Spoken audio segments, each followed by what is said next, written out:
Hey there, and welcome back to The Blender on scenestr TV. We're kicking things off in the US of A with singer-songwriter Jason Mraz, and we unexpectedly find out just what he has in common with the newest incarnation of The Sims. Lady Lex speaks to Kate Miller-Heidke about her new material, and I get the scoop on the new COVID-inspired musical podcast written by Josh Belperio. Later, Jessie is reviewing the latest expansion pack for The Sims 4, and actor/comedian Annisa B is teaching us a little lesson in how to be a boss from her own home. First up, here's Dasha with Grammy Award-winning artist Jason Mraz on his organic farm in Southern California. Congratulations on your upcoming release. I had a listen last night and it was a much needed respite into something a bit happier and a bit more wholesome, which was really enjoyable. So tell me a bit about the process behind creating the album. I had been wanting to make a reggae album for a long time, and I partnered up with Michael Goldwasser of the Easy Star All Stars, which is an amazing reggae outfit. And about a year and a half ago, we just started working together on tracks and song ideas, and I love songwriting, so it wasn't like I had to put it on my calendar to go write songs. I'm always creating material. And most of the material that I'm writing is meant to transform my perspective into that of gratitude or looking for the good in life, because in life there will always be suffering. I still feel melancholy, and I still have self-doubt, and I still have these just general struggles. I still don't have mastery over my nervous system. But I feel like music and the meditation of making music is a way to basically heal and transform my mood. So if I have those little successes while songwriting, they end up on an album. So I made this new record, curated it in hopes that it would breathe hope into the year 2020. Clearly, we still and always need songs of hope to try to deal with the bad in a hopeful and empowered way, a way that makes us feel like, yes, I can get through this. So that was the energy behind the album. It's like, let's make some music that people can be active to. And that's why this album is reggae charged, and you can dance to it while at the same time all the lyrics on top are hopefully going to make you smile. I feel it's an artist's duty to lead the listener on some kind of supportive and or transformational journey. I can't be in your mind or your heart or your body or your actions, but hopefully I can just add some soundtrack to whatever it is you're creating. So that's what I try to do with music. And what are you personally doing to look for the good at the moment? I've learned how to use the internet, which I was always very poor, very bad at. So if I look for the good, it's that this technology exists and we are still able to have these conversations and hopefully still get the music out there. We live on a little farm here, and we grow food and a variety of things that we feel not only serves our community, but we feel like it serves the planet in the long term. And I feel like if I can look for the good in this time, I truly believe many, many households around the world are starting gardens and or doing some homesteading that we as climate activists or climate awareness has always needed a rethinking on how we consume, how we travel, how much we're on the road. And certainly in my job, I experienced that, but everybody commutes to their job, you know, we all know what that feels like. In order for me to continue to not spin out in my thoughts about, is this the end? I would rather say, no, this is just the beginning of a lot of new ideas being born. I love talking about gardens and herbs and things, because if you're lucky, your perennials will winter over and you'll just have them year after year, which makes your gardening easier. Anyway, that's a different conversation. One that I would love to have if we had more time. I would love to reschedule this, and we're just going to talk about cat care, cat affection, cat devotion, cat gazing, and gardening tips. I have one that has short-term memory loss, and after I feed him, he's back 5 minutes later barking at me, doing the same thing, like, hey, when are we going to eat? Like, man, he's got a fast metabolism. But we love our fur friends. I don't have children, and I meet people who have children, and I say, I have 3 cats. You even have beautiful sketches of your cats in the background. You can never have enough cats. I wish I had 12. I don't know who the cat's publicist is, but they're crushing it. They are. They're doing a great job. Yeah, doing a great job. He's a big boy. He smells like he just ate a rodent. Delicious. Like fresh rodent guts. So tell me a bit more about your farm, actually. I feel like that's pretty relevant at this time. So what kind of things do you grow on Mraz Family Farms? We are a subtropical fruit farm. We grow about 40 different subtropical exotic fruits. People have been farming in this area for probably 100 years, olives and lemons and avocados mostly. But there are flowers and a few other things grown out here. But we decided to diversify, mostly avocados and coffee and bananas. Those are our big three commercial crops. And then aside from that, we have a bunch of citrus and loquats and kumquats and berries and dragon fruits and cherimoyas and things that you don't see at the grocery store, things that you would see only at a farmer's market because of the fragility or the rareness of them. So we feel like we're doing good for the planet. And this is something I started about 10 years ago when I was touring a lot, but also becoming very global-minded and becoming a better eater. I thought, well, how can I help the environment if I'm just touring all the time, if I'm just constantly spending gas in airplanes and just consuming out in the world? I decided I would really focus on my backyard. That's the piece of the earth that I'm actually in charge of. It inspired the song Wise Woman on the new album. I learned so much from the women and the older women especially who've been doing what we kind of call like grandma medicine, these old school backyard remedies, natural medicines, especially using the herbs for edibles, infusions, topicals, tinctures, so many properties. And it's free. It grows wild in your backyard usually. Right. Thank you so very much for taking the time to chat with me today. Have a wonderful day. Meet you. Say hello to your cats for me. I'll give them a big hug. Great. All right. Nice to meet you. Thanks for the chat. Nice to meet you. Thanks so much. Bye-bye. Bye. I never thought I'd learn about something called grandma medicine from Jason Mraz, but here we are. Now, with a new single, the hauntingly beautiful This Is Not Forever, about a friend's battle with depression, Lady Lex speaks with our own Kate Miller-Heidke. The wonderful Kate Miller-Heidke is chatting to Scenestr today. The last time we spoke to Kate, she was just about to leave for Eurovision, which was a huge success. There's been a lot of changes since then and lots of exciting things. Her latest single has just been released, This Is Not Forever. Tell us about your latest single and where it came from, because it seems to be, it's quite timely. It was written about watching someone close to me start to fall into a depression and, having seen that before, recognizing the signs and just wanting to let them know that I was there for them. Something about this strange pandemic kind of gave the song an added resonance, especially when we were in the sort of the depths of isolation. And I just felt compelled to put it out. Lucas Jervis is an incredible choreographer, and he had the idea to work with these amazing dancers, and they put together a clip of them dancing at home in their own spaces, and the mixture of those images and the song really kind of they've created something quite beautiful and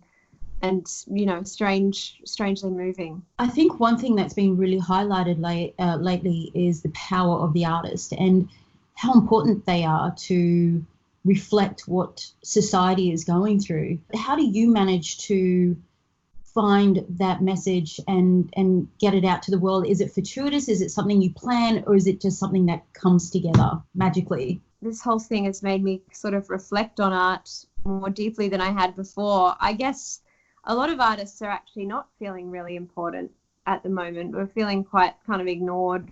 On one level, it makes sense. I mean, we're not first responders. We're not out there saving people's lives. And I suppose in a way, it's easy to kind of neglect the arts and the need for the arts. But I think as we move through this and come out of this, we're going to need to really reconnect with each other. I've just put out a song that means something to me and something that I feel, in the hope that other people will feel it too. But I know I have received lots of beautiful messages and emails and, notes from people already who say that the song has meant something to them, and I've heard from them a lot of deeply personal stories. I think depression is obviously very common, and this is a song that does seek to comfort. I've always found that music can convey those sort of things with a level of I don't know, potency that just saying it doesn't always have. Well, you mentioned it's part of an album, is that correct? Yeah, I'm really excited about it. It's quite different from what's come before, in a good way, I hope.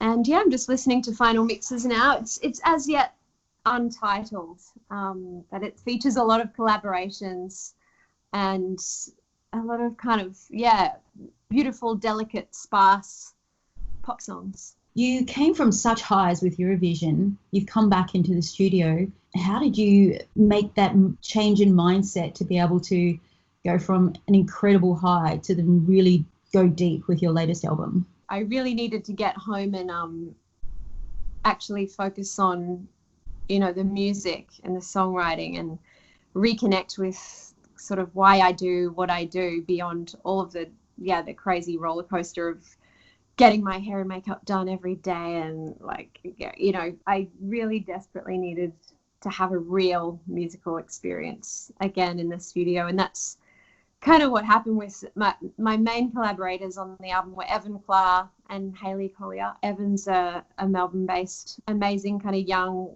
songwriter and producer. This is the first full album that he's ever produced. And so me, Evan and Hayley co-wrote most of this.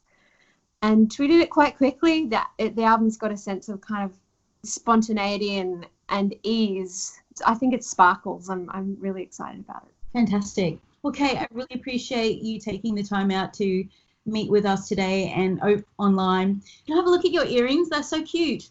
They're just like, tiny bit of... Bit of like fake diamonds. Oh yeah, they're like yours. Yes, I was like, that's what I was like, just like mine. Virtual hugs to you, and may your music live forever. Thank you so much. Great to chat. Thank you. Take care. Bye, you too. The album drops later this year. Composer and cabaret artist Josh Belperio is pretty convinced he contracted coronavirus in New York a few months ago. Now, with his belief in the power of music to convey a message, he is composing a COVID-19 themed musical in the form of podcast episodes. Gabby gave him a call to find out more. All right, so you have just written, or in the process of writing, a podcast musical. Tell me about, give me a summary. This is a cheeky little project where I'm telling the story of COVID-19, but retelling it as if it were the bubonic plague of the 1300s. Brimming with political and social commentary, reflecting on our times. It'll also be platforming some voices who are people who are not me, to talk about how this crisis is affecting them. People of colour, people who have who have different experiences to myself. It's a satire of essentially this tyrannical, idiotic king and how he deals with the crisis. And my working title for that character is Ronald the Plump. So I don't know if that reminds you of anyone. He shakes hands with plague victims and gets the plague himself, I don't think I've never listened to a podcast musical before that actually has the music behind it. When you're composing the songs, is that sort of something you need to take into consideration, that it's fully just audible and not just not the visual?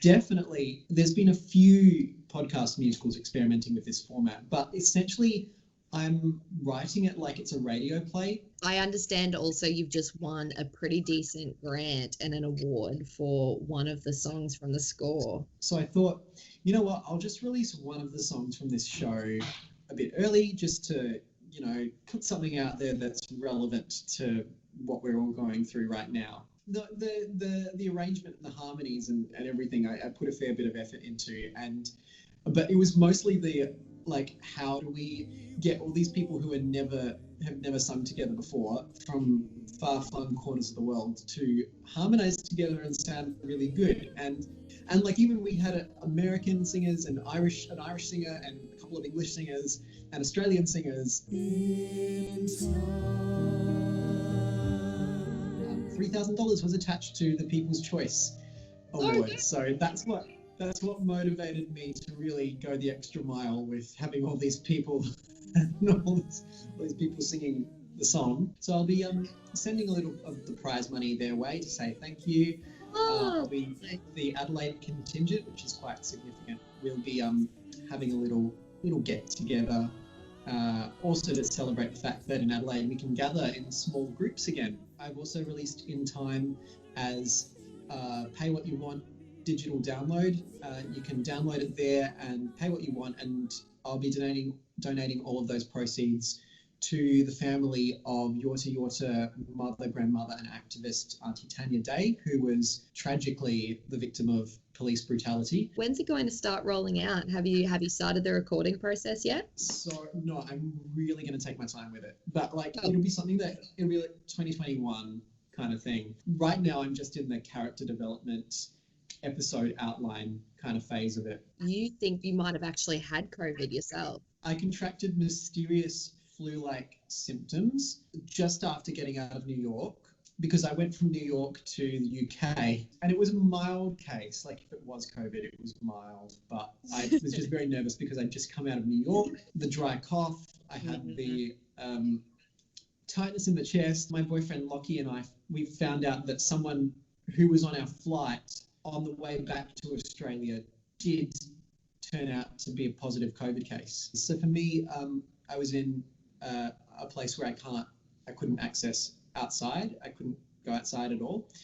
And that it was really not good for my mental health. I would have spent well over a month, probably 2 months, of just being depressed and doing very little and just watching TV and just trying to get through day by day and taking it one step at a time. Like, my friend put up this status today. She's this cabaret artist, and she was like, what I've really learned from lockdown is that sometimes it's good to just pause, put aside a month or two just to take time off.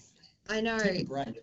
I'm so excited to see the finished project. In the wake of the Black Lives Matter protests, I was like, well, I can't be the sole writer for this, because how can you possibly talk about COVID now without talking about the Black Lives Matter movement? And I was like, well, I can't write that. So it was like, well, I need to collaborate with someone who can. And so now that's what the project is turning into.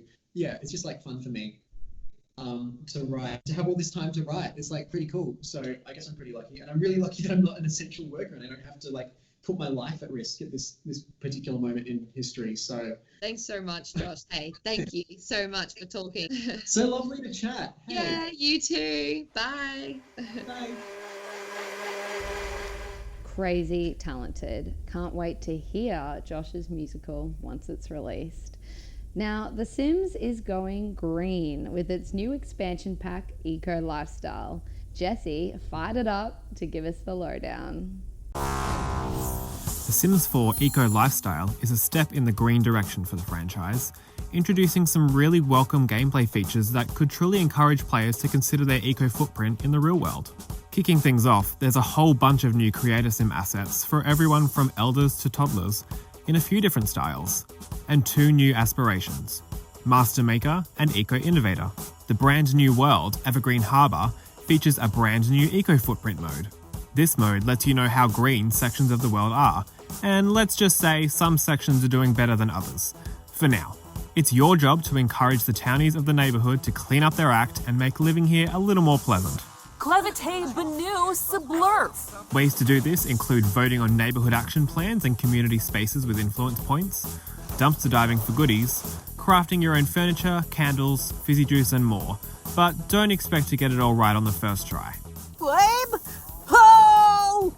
Build mode is where you'll find a whole bunch of things from this pack, like solar panels, windmills and ladders. Finally! If you're an avid player of The Sims 4, you'll know these are long overdue.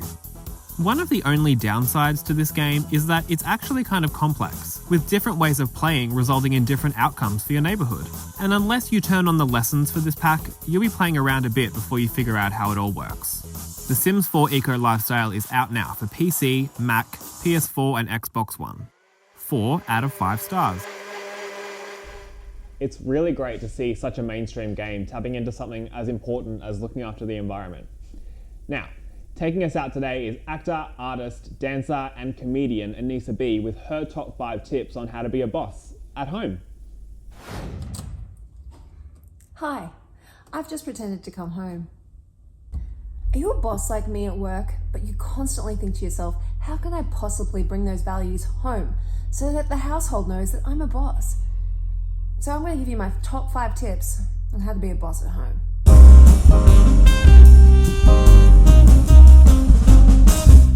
To be a boss at home, you've really got to show confidence. I'm talking socks and sandals confidence. Boss.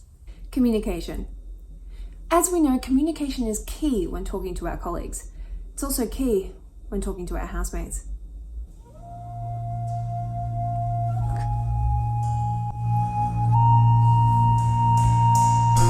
Annisa, did you just text me from the other room? Yeah, I didn't want to yell. Boss! Delegation. A true boss knows when to delegate the task to somebody else to get the job done. Yeah, this would be great for dinner tonight. I wonder if you can get it on Uber Eats.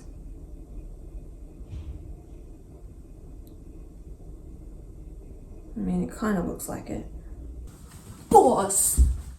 Responsibility and honesty. Taking ownership over your actions is just such a vital trait for a boss, both at work and at home.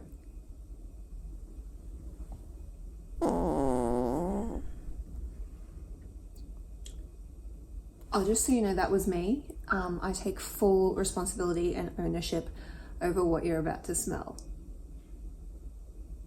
Boss! And lastly is courage.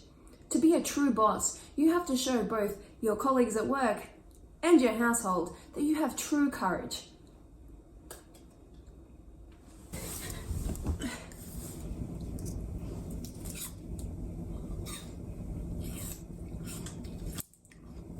Still good.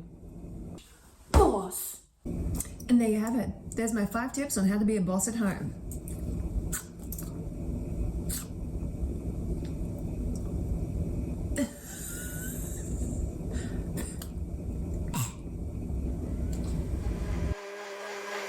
Annisa is definitely the boss of her own domain. And that's us for another episode of The Blender. As always, subscribe below if you're a fan of the show and want to catch where in the world we are next time. Bye. See you guys.